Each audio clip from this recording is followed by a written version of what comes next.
పంజాబ్లో ఒక ఆందోళనకర పరిణామం ఏంటంటే వేర్పాటువాద భావాలు కలిగిన ఇద్దరు పార్లమెంట్కి ఎన్నికారు ఏకంగా. ఒకరు అమృత్పాల్ సింగ్ పంజాబ్లో సృష్టించిన బీభత్సం గురించి నేను గతంలో మాట్లాడాను. సిక్కుల మత గ్రంథమైన గురు గ్రంథ్ సాహిబ్ను పట్టుకొని పోలీస్ స్టేషన్లో బందీ అయిన తన వాడిని విడిపించుకోవడానికి వెళ్ళాడు. ఈ పోలీస్ స్టేషన్ పైన దాడిని పోలీసులు నివారించాలని ప్రయత్నిస్తే ఎక్కడ గురు గ్రంథ్ సాహిబ్కు అవమానం జరుగుతుందేమోనని పోలీసులు ఉండాల్సి వచ్చింది. ఆ తర్వాత అమృత్పాల్ సింగ్ను ఒక సినిమా పక్కీలో చేజ్ చేసి పట్టుకున్నారు. ఇప్పుడు ఆయన అస్సాంలోని దిబ్రూగఢ్ జైల్లో ఉన్నాడు. సో బహిరంగంగానే సిక్కు వేర్పాటువాద భావాలను వ్యక్తం చేస్తుంటాడు. సిక్కు తీవ్రవాద సంస్థలతో సంబంధాలు పెట్టుకుంటాడు విదేశాలలో ఉన్న. సో ఇతను Amritpal Singh national security act జాతీయ భద్రతా చట్టం కింద అరెస్ట్ అయి ఉన్నారు. అలాంటి వేర్పాటువాది, ఒక రకంగా తీవ్రవాది ఇవాళ పార్లమెంట్కే ఎన్నికాడు. ఏకంగా ఇండిపెండెంట్ అభ్యర్థిగా జైల్లో నుంచి గెలిచాడు. సో ఇది ఒక ప్రమాదకరమైన ధోరణి. రెండవది బియాన్ సింగ్, ఇందిరాగాంధీని హత్య చేసినటువంటి బియాన్ సింగ్ ఆ తర్వాత ఉరిశిక్షకు గురయ్యాడు. అతని కొడుకు సరబ్జిత్ సింగ్ కూడా గెలిచాడు. ఇతను కూడా ఇండిపెండెంట్గా గెలిచారు. అంటే గెలవటానికి వాళ్ళకు పొటెన్షియల్ ఉండి కూడా ఏ రాజకీయ పార్టీ టికెట్ ఇవ్వటానికి ముందుకు రాలే. ఎందుకంటే వేర్పాటువాదుల్ని ఆశ్రయం ఇచ్చారన్న విమర్శలు వస్తాయి కనుక.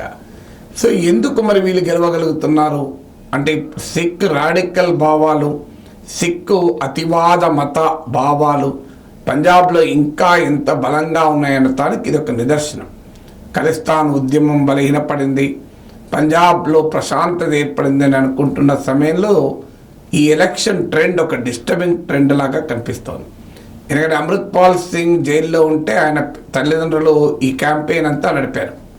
సో జైలు నుంచే భారీ మెజార్టీతో గెలిచాడు. పంజాబ్లో ఉన్న 13 మంది ఎంపీ సీట్లలో నాకు గుర్తున్నంత వరకు హైయెస్ట్ మెజార్టీ అమృత్పాల్ సింగ్దే. సో ఇతను వాస్తవంగా ఇక్కడ క్యాంపెయిన్ కూడా ఇంట్రెస్టింగ్ ఏంటంటే ఖలిస్తాన్ అంశం ప్రస్తావన ఏం లేదు క్యాంపెయిన్లో. అది క్యాంపెయిన్ మొత్తం యాంటీ డ్రగ్ మినేస్, అంటే మత్తు పదార్థాల ప్రమాదం చాలా ఎక్కువ. మనకు తెలుసు ఉడతా పంజాబ్ అని విన్నాం కూడా. సో ఈ డ్రగ్ మినేస్ బార్డర్లో ఉంటుంది, పాకిస్తాన్ నుంచి కూడా డ్రగ్స్ వచ్చి పడుతూ ఉంటాయి.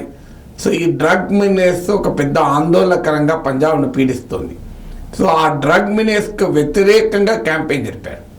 సో వేర్పాటువాద భావాలు ప్రచారం చేసుకుని గెలవలే.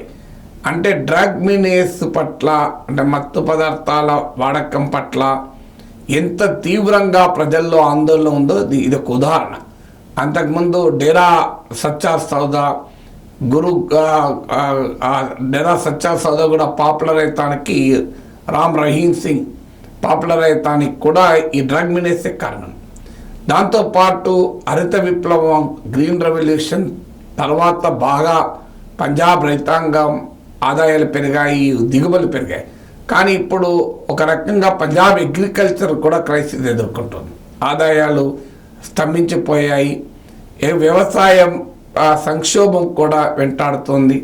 సో ఈ అగ్రికల్చరల్ ఇన్కమ్స్ పెరగకపోవడము, తర్వాత ఈ డ్రగ్ మినేస్, వీటి పట్ల పంజాబ్ ప్రజల్లో ఆగ్రహం ఎప్పుడు కనబడుతుంటుంది. యాంటీ ఎస్టాబ్లిష్మెంట్ ట్రెండ్ కనబడుతుంటుంది. దాన్ని యాక్చువల్గా ఉపయోగించుకునే ఆమ్ ఆద్మీ పార్టీ పంజాబ్లో బలపడింది. సో పంజాబ్లో ఎంపీ సీట్లు కాదు, ఇప్పుడు ఏకంగా పంజాబ్లో అధికారంలోకి రాగలిగింది.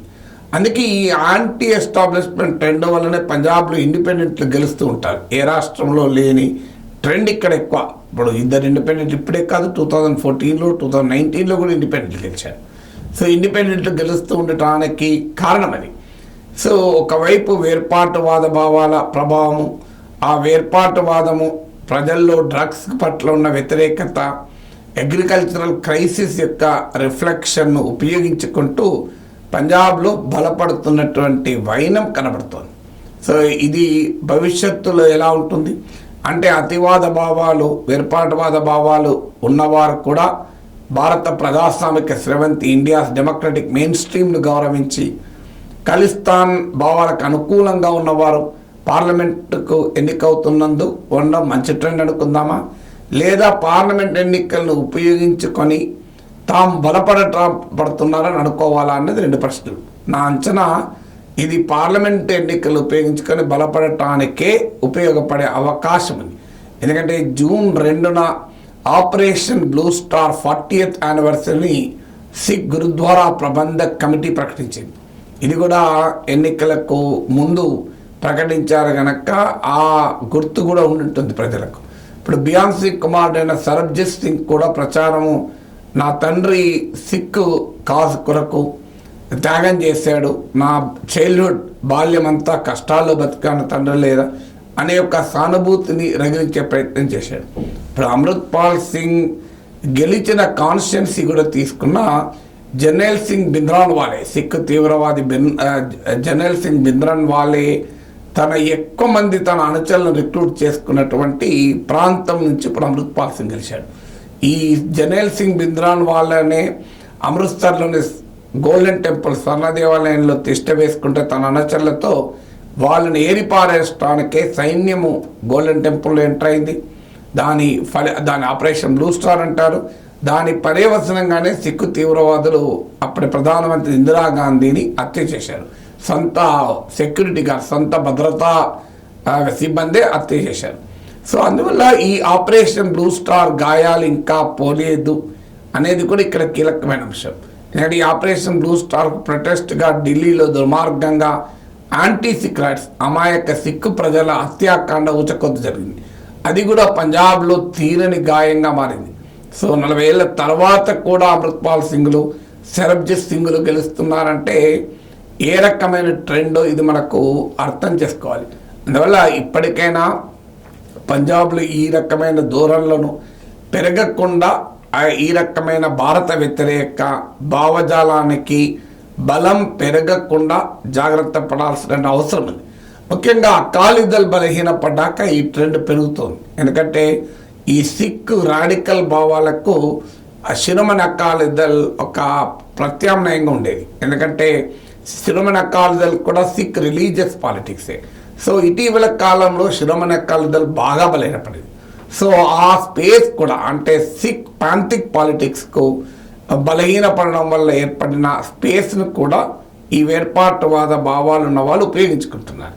అయితే ఇటీవల ఎన్నికల్లో పంజాబ్లో అకాలీదళ్ ఈ సిక్ పాంథిక్ ఎజెండాతోనే పోటీ చేసింది. కానీ ఇప్పటికే బాగా నిర్వీర్యం అయి ఉన్నారు కనుక సిక్ పాంథిక్ ఎజెండా అంటే సిక్కు మతపరమైన ఎజెండాకు అమృత్పాల్ సింగ్, సరబ్జిత్ సింగ్ లాంటి వారు రిప్రజెంటేటివ్గా ఎమర్జ్ అవుతున్న ఒక ప్రమాదకరమైన ధోరణి కనబడుతుంది.